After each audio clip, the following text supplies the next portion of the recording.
but isn't cooking at all going to get you killed? Because I'm pretty sure it is. And then see what they say. Hopefully they'll get with the boogie and they'll figure it out and they'll go, oh yeah, good point. I don't want to get people killed. I'm trying to save people. At least that's what you'd hope. By the way, Missouri. Everybody jokes about moving away from misery, but it looks like you'd have to be stupid not to want to live in Missouri when the grid goes down. So, if you're interested in finding out what my plan is, because it does involve caves and it does involve aquifers, and both of those are ubiquitous all over Missouri and parts of Arkansas. I would say that I would feel more comfortable in Missouri than Arkansas, but I do have friends in Arkansas, or actually clients, silver clients, that are extremely wealthy, and they love Arkansas. They love, of course, they're in that little corner area of Arkansas where Walmart's based, and Tyson Chicken, and Bentonville, I believe it's called. And so they would have a very good reason to love Arkansas more than most. I've been looking all over Arizona, and here's the problem. Okay, here's the problem with Arizona. There are places where it's beautiful, forest, elk, deer, what have you. Do I believe that there's enough wildlife to support however many people are going to end up there? I just don't see it. Now, maybe I'm wrong. I'm sure way up by what is it? There's a place up by Winslow. Unfortunately, up by Winslow, there's not a hell of a lot of vegetation either. So it's kind of up there. I would say that if I had to pick, no, I would absolutely not want to be in Vermont. Vermont is not a bad place, but trust me, those winters could get extremely harsh. Extremely harsh. Especially with the AOMC, the Atlantic Overturned Meridional Current, breaking down as fast as it is. And when I say fast, I don't mean like, oh, it's going to break down by the end of the 2250. It's breaking down to a point where it could shut off in 50 years. Well, if it shuts off in 50 years, okay, well, what does that mean for 10, 15 years from now? It's not good. It's actually extremely bad. I don't want to take that chance. Look, the bottom line is this. When the grid goes down, wherever you are, that's where you're staying for the rest of your life, whether it's 2 months, 2 weeks, or 25 more years. You're not going far. Think about this. How far did people travel back in the old days? Because that's all you got to really do is look at that. All right, let's see here. Let's do this. Let's go with the heading of 360. There we go. Now, let's zoom in on. Now, here's the thing. Wouldn't mind living outside of Branson. I know you're laughing at me. You're thinking, Branson? The fuck, weren't you born and raised in Hollywood? Yes, I was born and raised in Hollywood. So does that mean that I don't appreciate fun? I appreciate fun. Yeah. Is it a little hokey maybe? Sure. Who cares? Remember, this is something that you want to be family oriented too. So let's see. Let's go with a little bit of a tilt here. By the way,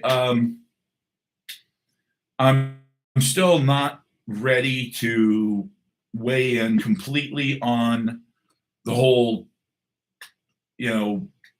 earth tipping over on its side kind of thing. There are some people who are very knowledgeable who are saying that that's entirely possible. Okay, you know what? Maybe it is. I've done a lot of research into that, and what happens when you have a pole shift? Well, we know that from experience and from the geological record that it does lead to mass extinctions. Could that simply be because when the poles shift, anything that uses the Earth's electromagnetic shield to navigate gets lost? Yep, that's true. By the way, does anybody have a problem with what's going on YouTube? Is it pretty clean? Does it look good? How's it looking over here? Yeah? Because if it is, that just means I've got to get more bandwidth. The picture. Last night, a lot of people were saying that the picture was really fuzzy, really choppy, just couldn't even watch it. Had to switch back over to tac here. So if this is better, that's good. Mark Twain National Forest. Well, that sounds promising. But honestly, Ozark National Forest, Fort Smith, Arkansas, no thank you. I've been there. And boy, I got to tell you, it was an interesting place. It was kind of poor, and it had a lot, and I mean a lot, of churches, pawn shops, and karate studios on pretty much every corner.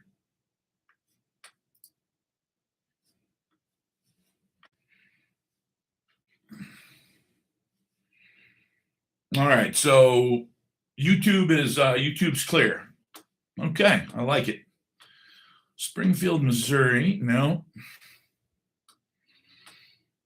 I'm just starting to really look now because I've heard that, and this is from other guys. I'm not out here in the wilderness by myself trying to figure out how to survive if the shit hits the fan.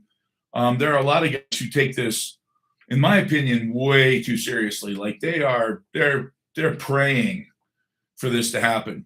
As things get more and more ridiculous here in the United States, yes, I do understand why now, but that doesn't mean I want the grid to go down, because you have to understand that unless you're the only person in your family, if the grid goes down, you will have family members that die, and they will not be fun deaths. They will be things like starvation or sepsis because they stepped on a nail. No big deal, right? Under normal circumstances. Well, guess what? When there are 300 million dead people in the United States and nobody to bury them, when there are cats, dogs, cattle, you name it, then yes, it becomes a very big deal. There's absolutely zero emergency services if the grid goes down.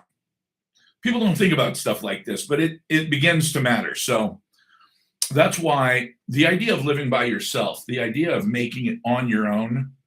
Look, I get it. Every guy wants to be Grizzly Adams. Yeah, fuck it. I'm a mountain man. Mountain men die from stupid things, literally stupid things, like sharpening their fucking knife. Hey, you're sharpening your knife, you're just running it across a whetstone and you're not paying attention and you poke yourself in the palm of the hand. You try to keep it clean, but something gets underneath the bandage, and pretty soon, that's it. You've got red and white streaks running up your arm. I know because I've had red and white streaks running up my arm, and that is the last stage before you get gangrene. And unless you have massive antibiotics, you're screwed. I was lucky. I got massive antibiotics and they didn't have to take my arm. But being out in the jungle and not being able to change my dressing regularly, I got infected like that. It was gnarly. So, um, the idea of having a place where you're close enough together that you can help each other, far enough apart that you don't drive each other nuts. It's a very good idea. That's why, by the way, if you live in an area that has some big corporate hotel, um, a hotel is not a bad choice. Now, is it as good a choice as just getting the hell out of the city? No, of course not. Not even close. Is it a better choice than staying put in a single family residence with none of your neighbors sort of in on your little survival plan? Yeah, it is. So ideally, you talk about this with people. You have friends that are not, just complete nincompoops, and you tell them, look, if something like this ever happens, what would be our plan? Like, well, what would we do? Now you already have the answer to that, but you don't want to seem like the asshole with all the answers. So instead, you pose the question, well, what should we do? What do you think? And then throughout the conversation, things like, well, it seems like a hotel not owned by anybody. See, that's the good news, is that anything that is not owned by a human being is not owned. Corporations don't exist anymore. Anything that was owned by a big corporation, it's yours as long as you get there first. So that's the beautiful part about this, is that we can use the resources that these corporations are stealing from us currently, if that happens. Turnabout's fair play, as they say. So the idea of being in a place like Branson or outside Bentonville, which is very wealthy, but specifically Branson, because Branson is very much a tourist town. Well, hi, Monica. Yeah, Branson's very much a tourist town. So there would be, it would be like Vegas, where, for every person that lives in Vegas, there's probably 3 hotel rooms available. It's just the way it is. That has a certain advantage to it. Now, just living outside the city and having 100, 200 acres, well, clearly that's your absolute best choice. Period. End of story. I mean, if you live on a farm and you live in somewhere in Indiana or Ohio, or fucking pick a spot, Nebraska, when the power goes down, it will be an inconvenience. That's it. It'll be an inconvenience. That's why when people talk about a cataclysm, the end of the world, this would not be the end of the world by any means. It would be the end of this type of civilization, this extremely high speed, everything delivered on time. I bought a pair of pants yesterday. Actually, technically, I guess this morning. It's just after midnight. They're on the front porch. Now, normally I would say, hey, how hard could it be? You go buy a pair of pants, but 38 waist and 36 length is pretty unusual. But here they are, sitting on the front porch right now. Gotta love that. On the other hand, it also means that when the electricity gets shut off, everything changes. So will there be a form of government? Not initially. There will be fairly soon after that. Will they be able to rebuild the country overnight? No. Within years? No. Within decades? Probably. Within decades, yes. And that is because they have an enormous amount of resources hidden underground right now. The idea that you and I know something that 15,000 PhD graduates haven't figured out over the last 100 years is almost laughably stupid. This is not new. This is not earth-shattering new evidence. No, this is something that has been building for quite a while. Day before yesterday, there was such a massive solar storm that if it had been Earth-facing, we wouldn't be on this live stream right now, period. I'm not saying maybe. I'm not saying it might have disrupted communications for, no. It was such a massive solar outburst that we would not have a single electrical grid left on Earth, period. All of these 500 and 750 kilovolt lines, these monstrous power lines, they would literally all would have melted. Right now, we would be waiting for nuclear power plants around the world to start overheating. Oh yeah, they've got generator backups to keep the water going, but the generators aren't shielded.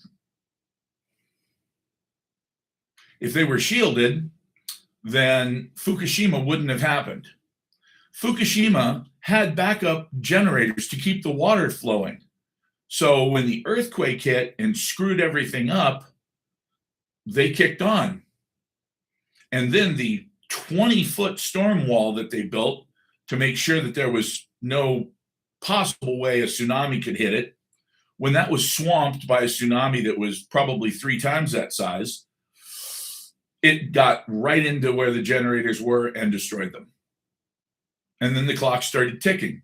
And we all saw what happened next. A few days later, you had a dome that was a containment dome.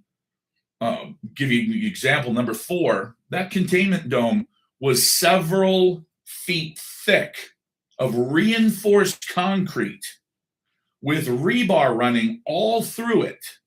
And it just popped. It exploded like a fucking party balloon because of the pressure. Now, how much of that went into the atmosphere and how high? We don't know. How much of it landed directly in the bay right in front of where it exploded? We don't know. How much of it ran into the bay because of all of the water and the rain, et cetera, that came down after that and washed all of that incredibly radioactive water down into the Pacific Ocean? We don't know. But what we do know is that when the grid goes down, that's going to happen all over the world. All of those nuclear power plants, because there is one nuclear power plant that I'm aware of that has a gravity-fed cooling system, which means when you scram the core, flood it, whatever water is in the reservoir above you rolls down into the core, slowly and surely. It just rolls down into the core and continues to cool the core for the 6 months to a year that it takes to completely cool the core. Now, after that water continues to run through the core for all of that time, the core is now cool, and what you have is just a big lump. Oh, it's highly radioactive. You wouldn't want to go anywhere near it, but as long as that core sits there, which could be tens of thousands of years, it's harmless. That's the best case scenario. The worst case scenario is every GE Mark 72 that exists today. That's most of the power plants in the world. So Enrico Fermi number 1 was the one that almost blew up all of Detroit. I believe Enrico Fermi number 2 was in Idaho. Where was Enrico Fermi number 2 power plant? Enrico Fermi. Okay, Enrico Fermi number 1. That's all they gave me. Western shore of Lake Erie. Okay, well then I asked the wrong question. Where is Enrico Fermi number 1 power plant?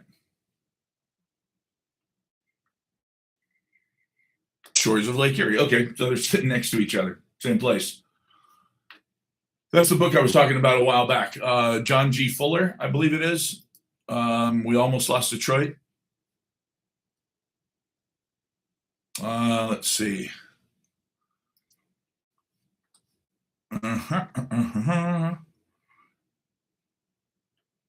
Wow.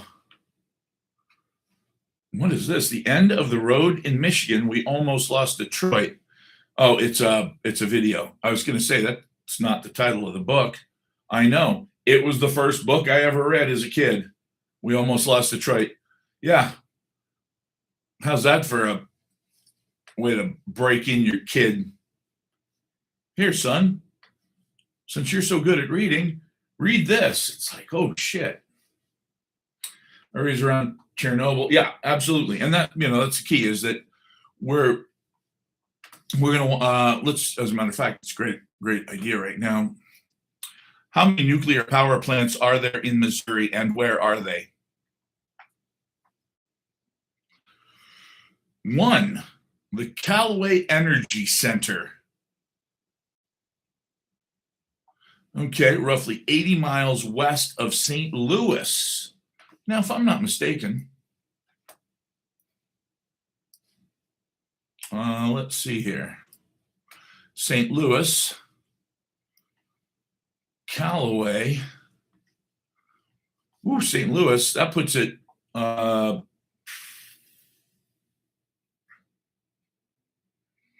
right, that does kind of put it out in the middle of nowhere. That's good. But it also puts it, let's see,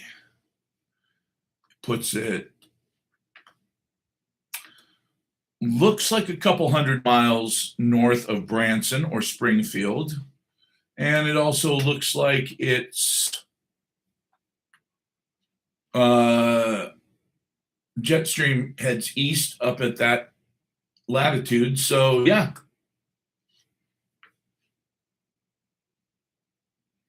Threatening Oman. God. Oh boy. A lot of my info is from AI. No, but a lot of times I'll double check what I already found out somewhere else. It just depends.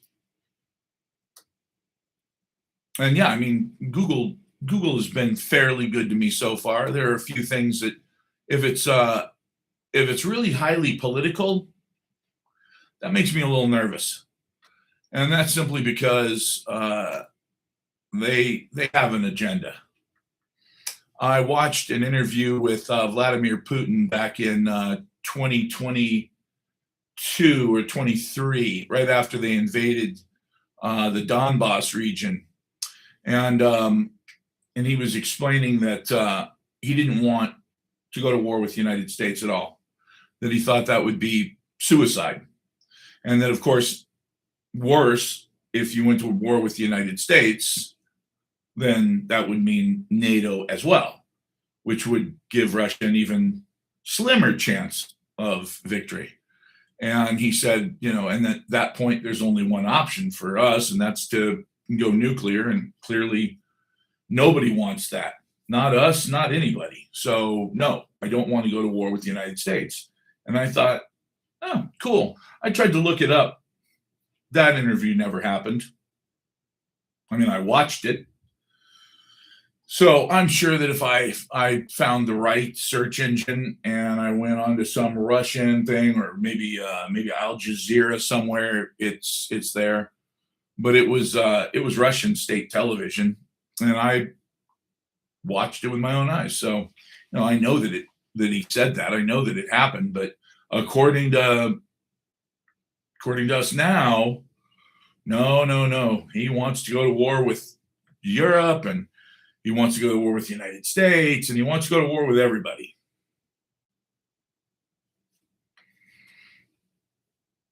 It's really sad. It's hard because there are times when I see things and I try to talk to people, and it's very, very difficult to talk to a lot of people about reality.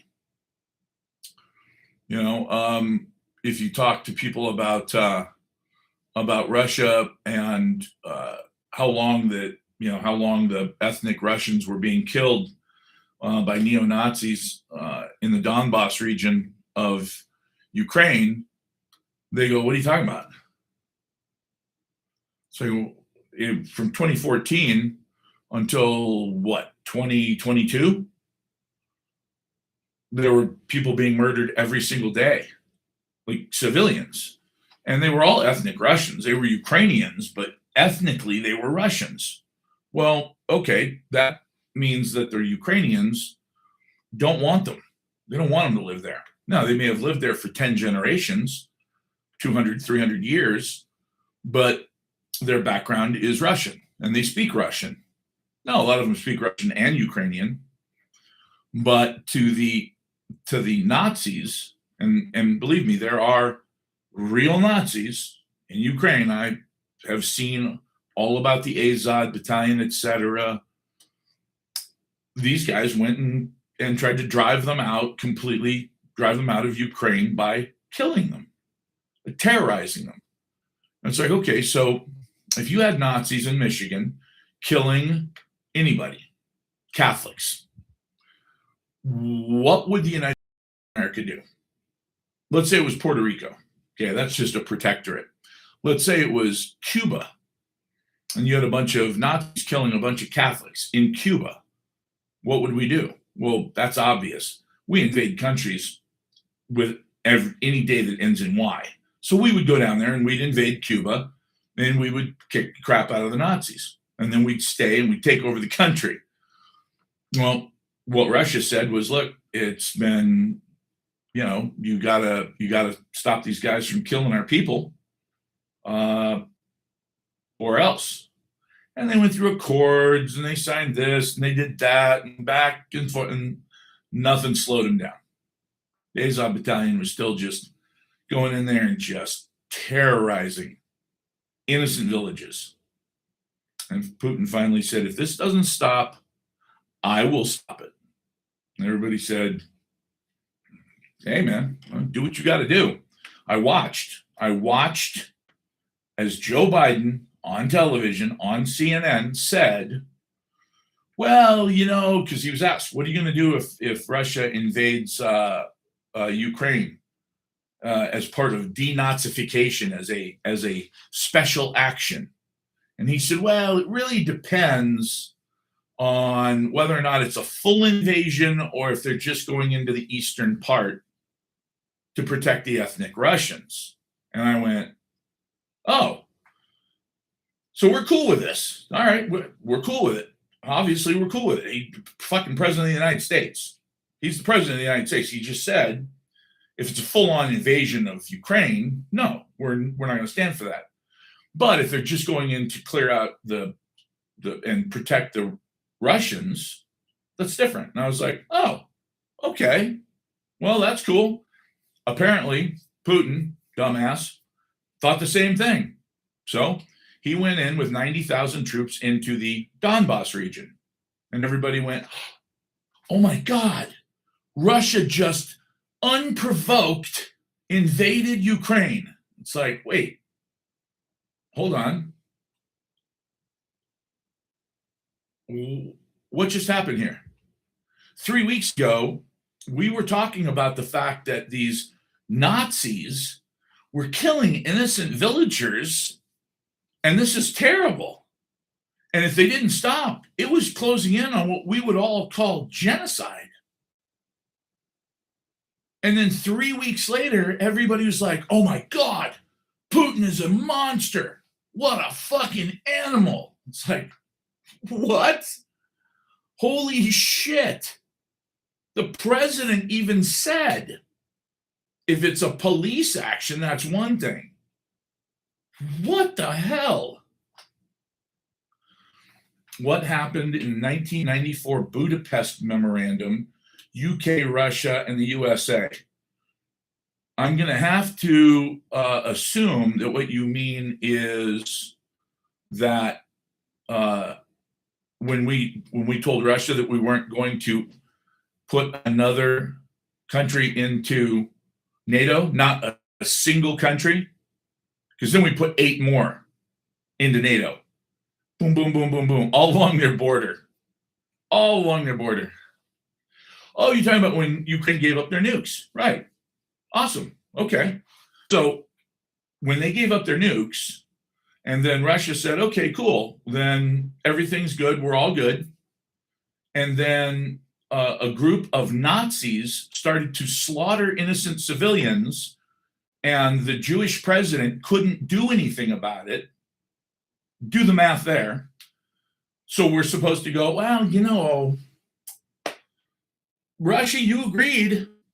Yeah, but they're killing Russians by the hundreds. Yeah, but you agreed. Okay, but they're killing thousands. Yeah, but you know what? You agreed. Internal affairs. Scouting Bob, you are a murderous son of a bitch, aren't you? You don't care. You don't care. You're like, well, yeah, fucking Russians, so what? They're killing Russians. Who cares? They're just Russians. Russians are vermin, man. They're not humans. Yeah? How do you feel about Jews? You feel the same way about Jews? How about black people? Feel the same way about black people and Mexicans? You disgust me, dude. You are a disgusting human being. You're not even a human being. That's disgusting. Wow. Yeah, but if we give up nukes, we're allowed to kill as many civilians as we want. No, you're not allowed to kill civilians. Yeah, we can. Yeah, we can.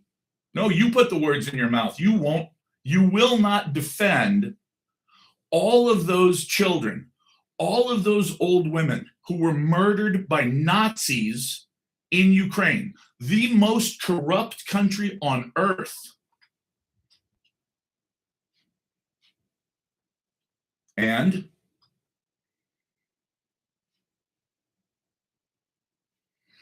the US gets by without being charged with crimes against humanity because we have a lot of nuclear weapons.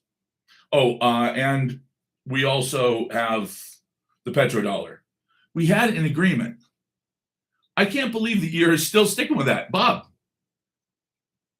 We had an agreement. Okay, so if I agree not to sleep with your wife, but then I start sleeping with your wife, does that break our agreement? Oh, okay. Well, what about this? What if I don't sleep with your wife? I just beat your kids every day. I mean, come on, man. You're like, well, but you said, okay, but then you went and did something horrendous. But you said, okay, but everything about that agreement, them giving up nukes, was fine until they started murdering civilians. Well, that's none of your business, bro. Those civilians are Ukrainians. Well, if he's a Zionist, that makes sense because Zionists understand that nobody is a human except them. So,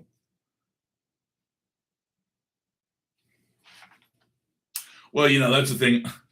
treaties with us. That was a very strange thing. 150 years ago, by the way. But what we're talking about is we're talking about something that's going on right now, not 150 years ago.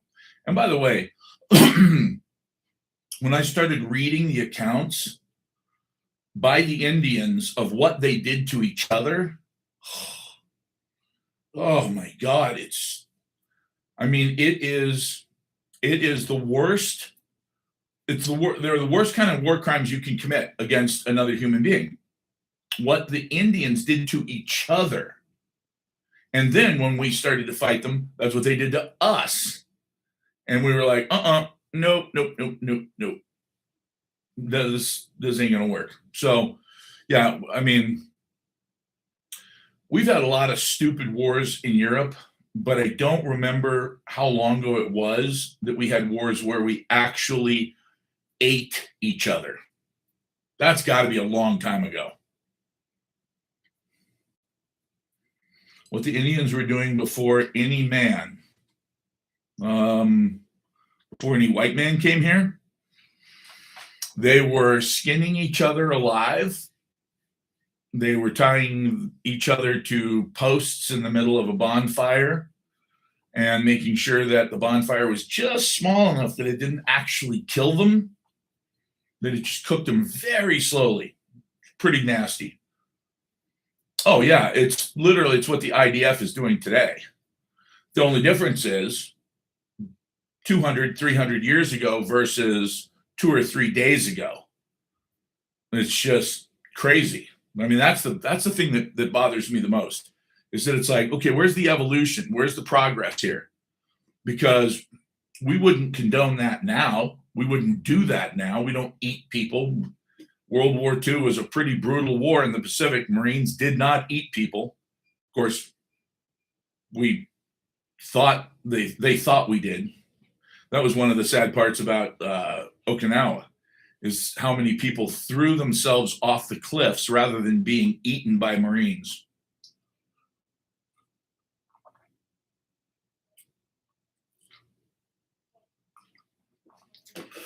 They really actually believe that.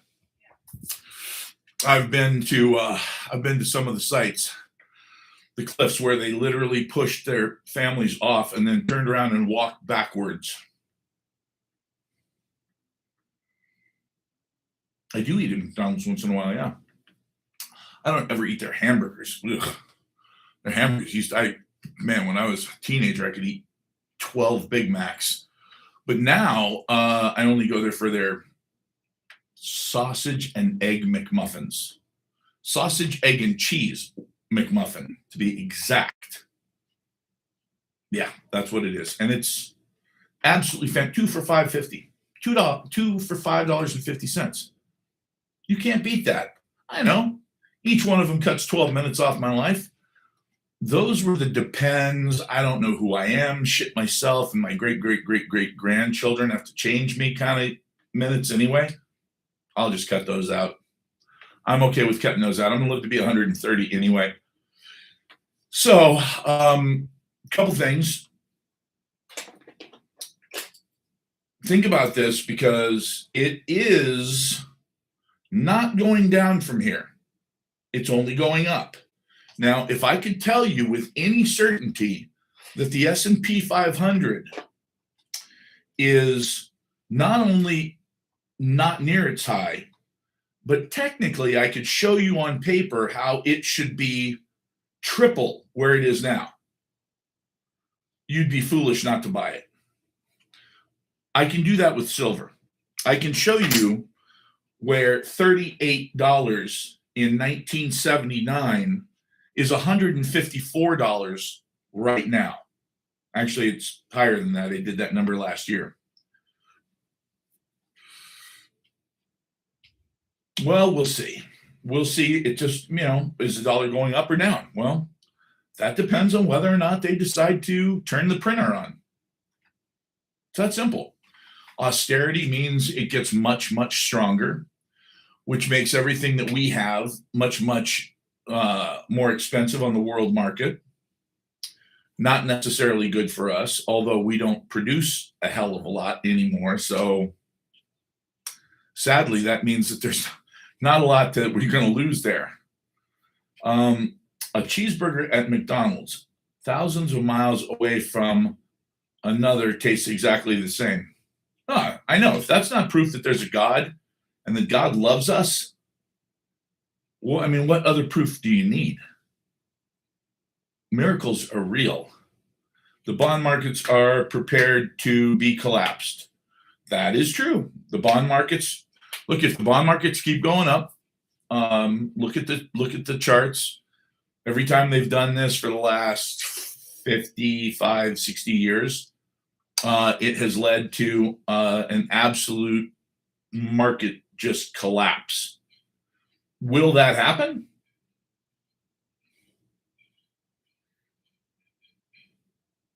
Ewok. Really? Maybe that's actually true. Maybe you guy from Wendy's, Dave Thomas, I think. You think the stock market is overpriced? Well, let me put it to you this way, Andrew. S&P 500 index, an index of 500 stocks, basically the whole fucking market. And it's weighted based on the value of each company. 90% of the value of the S&P 500, actually over 90%, I believe it's 93% right now, is in 7 companies. 7. 493 companies basically don't really count. That's not the way it was designed to work, man. It wasn't designed to do that. It was designed to spread out over 500 companies, with, of course, the best and the most successful being a little bit more important.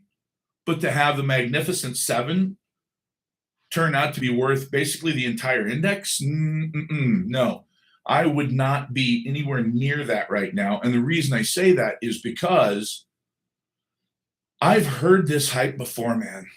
Okay, I'm 61 years old. I have seen this shit so many times in my life now, and I am cursed with an absolutely insane memory. So I was a numismatist and getting my stockbroker's license in 1987 when the collapse happened. I remember when Ronald Reagan was the president, and I remember when Iran declared war on the United States. I believe it was October 16th. Was the great crash of 1987 October 16th a Thursday?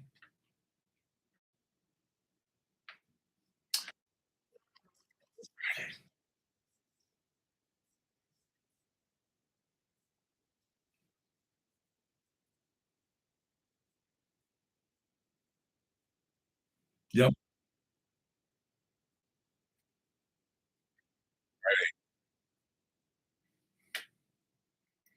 Okay, so I was off by a day. I thought it was, for some reason, I thought it was a Thursday, but it was a Friday. And I remember that I didn't remember that it was triple witching either. I just remembered that that Iran had declared war on us. Um, let's just check to make sure. Did Iran declare war on the United States on October 16th, 1987? Oh, oh, okay. It did not formally declare war on the United States. However, the date marked a significant escalation of direct, undeclared hostilities between the two nations during the tanker war phase of the Iran-Iraq war. Missile strike, Iran struck. Oh, Iran fired a Chinese-made Silkworm cruise missile at the Sea Isle City, a Kuwait oil tanker. Okay, so the reason I thought they declared war was because, unfortunately, back then I used to listen to the mainstream media, and they, on CNN, they said that Iran had declared war on us. Okay, so they didn't actually officially declare war. They just started shooting. Okay, well, you know what? That's different. That is not the same. But yeah, and I remember, if I'm not mistaken, the SEALs took over 2 of the Iranian oil platforms that day, blew them up, something like that.